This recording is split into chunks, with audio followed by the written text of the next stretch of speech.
దేవునికి మహిమ కలుగును గాక.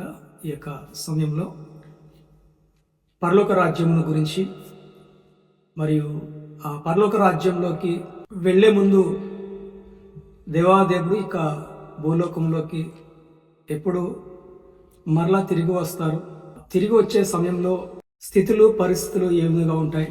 అనేక మంది వారు దేవుని యొక్క వాక్యాన్ని తెలియపరుస్తూ దేవుని యొక్క రాకడ అప్పుడు వస్తుంది, ఇప్పుడు వస్తుంది, కొన్ని సంవత్సరాలలో వస్తుంది అని అనేకమైన ప్రసంగాల్లో, అనేకమైనటువంటి సువార్తలలో,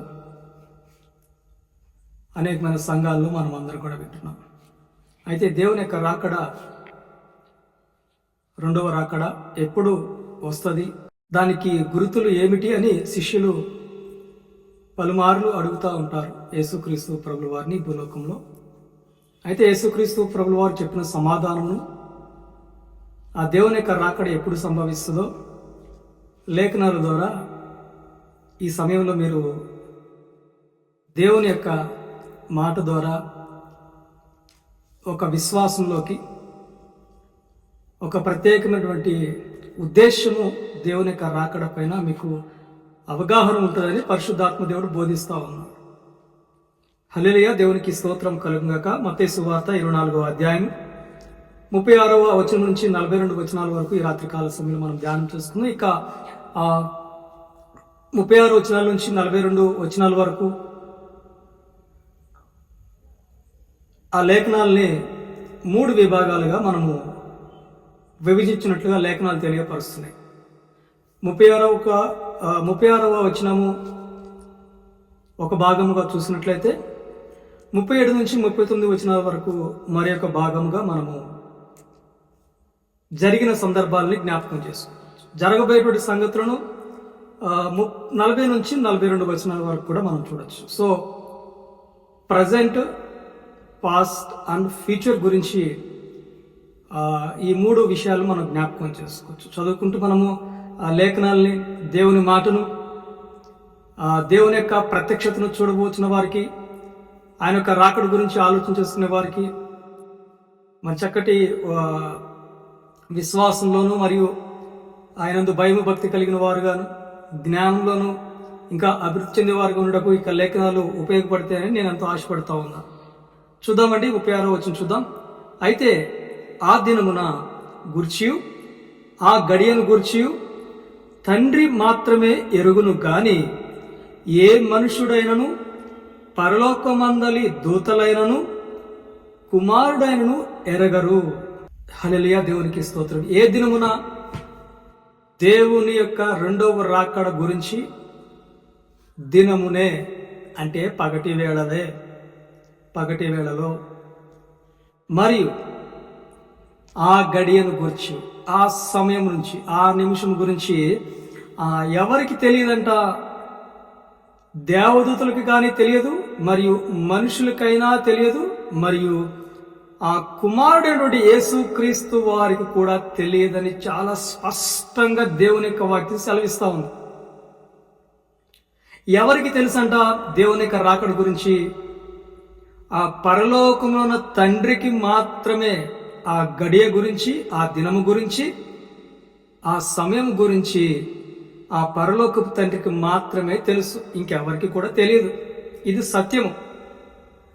అయితే గ్రహించాలి ప్రియ సంగమా, ప్రియ దేవుని బిడ్డలారా, అప్పుడు వచ్చేస్తుంది, ఇప్పుడు వచ్చేస్తుంది, ఇవి సూచనలు, ఇవి కాలాలు అని తెలియపరచబడుతున్నప్పటికీ కూడా దేవుని యొక్క రెండవ రాకడ ఈ భూలోకంలో కానీ, ఏ మనుషునికైనా కానీ, పరలోకంలో నుండి దేవదూతలకు కానీ తెలియదు అని వాక్యము చాలా స్పష్టంగా తెలియపరచబడుతుంది. మరొకసారి మీరు చాలా జాగ్రత్తగా వినాలి. అనేకమైన బోధనలో మనం అందరం కూడా వింటాం. ఇప్పుడే దేవుని యొక్క రాకడ వస్తే నువ్వు ఎత్తబడతావా? రేపు వస్తే నువ్వు ఎత్తబడతావా? కరోనా వచ్చింది, దేవుని రాకడ వచ్చేస్తా ఉంది. అయితే జీవం కలిగినటువంటి యేసుక్రీస్తు సంఘంలో కూడా ఈ జనవరి మాసంలో దేవుడు అదే మాటను తెలియపరిచి ఉన్నాడు.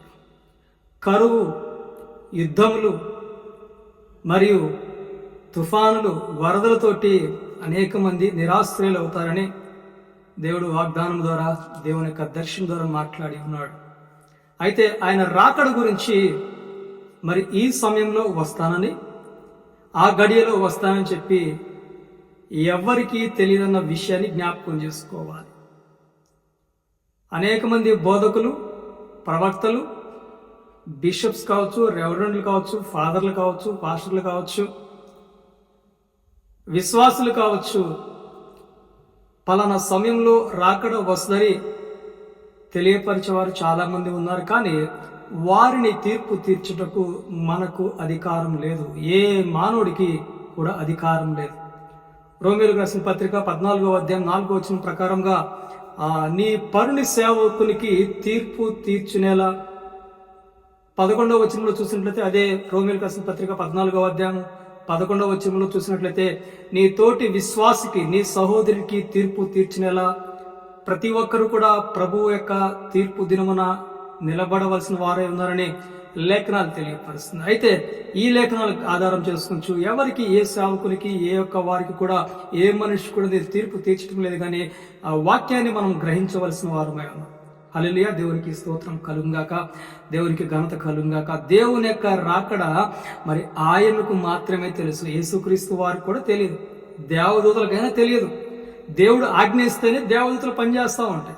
దేవుడు ఆజ్ఞ ఇచ్చాడు కాబట్టే ప్రియ కుమారుడుగా ఈ భూలోకమునకు, ఆయనకు కుమారుడుగా ఈ లోకమునకు వచ్చి ఉన్నాడు. ఆ తండ్రి ఆజ్ఞ ఇస్తున్నాడు, నా కుమారుడి నామం తప్ప ఎవరు కూడా నా దగ్గరికి రాలేరు. సో పరలోకపు తండ్రి ఆజ్ఞ ఇవ్వాలి. ఆయన ఆజ్ఞ ఇస్తేనే దేవదూతులైనా, మనుషులైనా, సేవకులైనా, ప్రవక్తలైనా తెలియపరచగలరు. అయితే ఇవన్నీ కూడా ఆ పరలోకపు తండ్రి యొక్క మరి ఆధీనంలో ఉంటాయన్న విషయాన్ని జ్ఞాపకం చేసుకోవాలి. హల్లెలూయా. ఇప్పుడు వరకు కూడా చూసుకునే ఉన్నాం. ఏ క్షణమున, ఏ గడియన, ఏ దినమున వస్తారో ఎవ్వరికీ తెలియదని. ఇప్పుడు చూద్దాం, 37వ వచనం చూద్దాం. నోవాహు దినములు ఎలాగుండనో మనిషి కుమారుని రాకడయును అలాగే ఉండును. సో ఇప్పుడు ఎవరు వస్తారంట?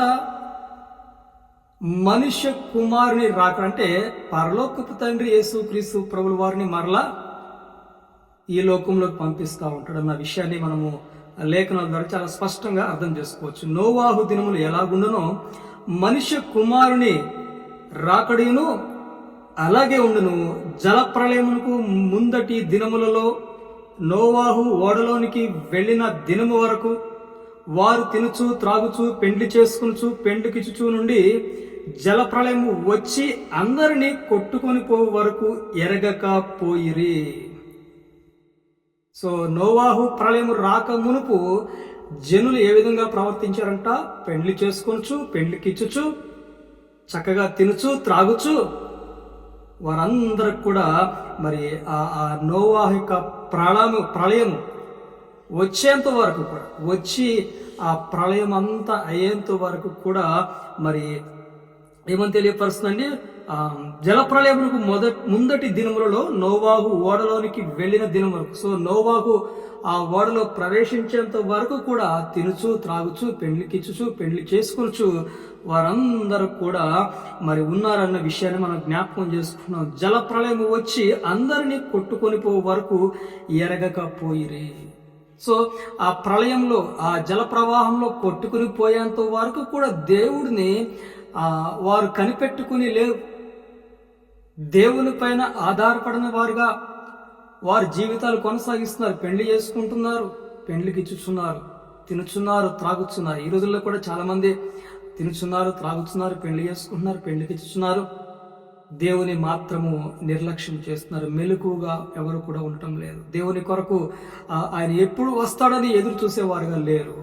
అయితే వాళ్ళ మాటలు, వీళ్ళ మాటలు అప్పుడు వస్తుందంట, ఇప్పుడు వస్తుందంట అని చెప్పి, ఇంకా సమయం ఉందిలే అని చెప్పేసి, ఇంకా దేవుడు వచ్చినప్పుడు చూసుకుందాంలే అని చెప్పి అనేక మంది వారు మెలకుగా ఉండకుండా ఈ లోక సంబంధమైన వాటిని బట్టి వారు కొనసాగించబడుతున్నారు. అయితే వాక్యం వింటూ మీరందరూ కూడా మరి జలప్రళయం రాకముందు దేవాది దేవుడు నోవాహుతోటి ఏ విధంగా అయితే మాట్లాడి ఓడను సిద్ధపరిచి దానిలోకి ప్రవేశింపచేస్తున్నాడు. దేవుని యొక్క లేఖనాల ద్వారా మనం అందరం కూడా ఆయన యొక్క వాక్యము ద్వారా బలపడుతున్న వారికి మనం అందరం కూడా నిర్లక్ష్యము సోమరితనము తీసివేసి ఆ దేవుని యొక్క వాక్యానుసారముగా మనము మెలకుగా ఉండాలని ఇక్కడ వాక్యం చాలా చక్కగా తెలియపరుస్తుంది. చూద్దాం లేఖనాలు అక్కడ చూసుకుంటూ 37, 38, 39 చూసినట్లయితే 40 వచనం చూద్దామండి. ఇక్కడ ఏమంటున్నారంటే 39 చూద్దాం. జలప్రళయం వచ్చి అందరినీ కొట్టుకొని పోయే వరకు ఎరగకపోయి అలాగుననే మనిషి కుమారుడి రాకడ ఉండును. ఎలా వస్తుందంటే దేవుని యొక్క లేఖనాలు తెలియపరుస్తున్నాడు. ఇక్కడ ఒకానొక దినము ఉన్నది, అది పరలోక తండ్రికి తెలుసు. ఒక గడియ, ఒక దినము ఉన్నది అని లేఖనాలు మనం అందరం కూడా చూస్తున్నాం. ఆ సమయం ఎప్పుడు వచ్చిందని మనం మెలకుగా ఉండాలని జలప్రళయం వస్తుందని కూడా నోవాహుతో దేవుడు మాట్లాడాడు. నోవాహు అందరికి చెప్తున్నాడు, అయితే వారికి గ్రహించట్లేదు. ఈ లోకంలో ఉన్నటువంటి వారిని కూడా ప్రస్తుత కాలంలో కూడా దేవుని యొక్క రాకడ వచ్చిద్దని తెలిసినప్పుడు కూడా నిర్లక్ష్య స్వభావంతో అనేకమైన వ్యసనములతోటి తినుచు త్రాగుచు వ్యసనపరులైపోయి ఉండి మెలకువ లేని వారుగా ఉండిపోతా ఉన్నారు. హల్లెలూయా, దేవునికి స్తోత్రం. మరి నీవు నేను మనమందరం అయితే వాక్యం ఉంటుందండి. దేవుని బిడ్డ రాత్రికాల సమయంలో మరి మెలకుగా ఉండాలని దేవునికి వాక్యం సెలవిస్తుంది. అలాగునే మనిషి కుమారుడు రాకడ ఉండును ఆ కాలమున. సో ఇప్పుడు ఆ దేవుని రాకడ ఎప్పుడు, ఏ సందర్భంలో ఎవరు నిర్ణయిస్తారో చూసి ఉన్నాం.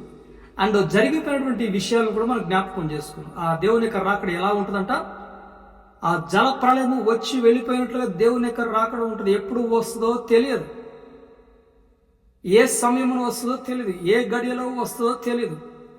అప్పటి వరకు కూడా రేపటి దినం గురించి తినటం కోసము, త్రాగుట కొరకు, పనుల కొరకు మనం అందరూ కూడా ప్రయాస పడుతున్నాము. దేవుని వాక్యమును విడిచిపెడుతున్న వారుగా అనేక మంది వారు ఉంటున్నారు. అందులో నువ్వు కూడా ఉన్నావా అన్న విషయాన్ని జ్ఞాపకం చేసుకోవాలి. హల్లెలూయా, దేవునికి స్తోత్రము. సో ప్రజెంట్ చూస్తున్నాము అండ్ పాస్ట్ చూసాము, ఇప్పుడు ఫ్యూచర్ చూడబోతున్నాము. దేవుని యొక్క రాకడ వచ్చిన తర్వాత ఏ విధముగా ఉంటుందంట 40 వచనం చూద్దాం. ఆ కాలమున 2 పొలములు ఉందురు, ఒకడు తీసి కొని పోబడును, ఒకడు విడిచిపెట్టబడును. 2 స్త్రీలు తిరగలి విరుచుచుందురు, ఒకటి తీసుకొని పోబడును, ఒకటి విడిచిపెట్టబడును.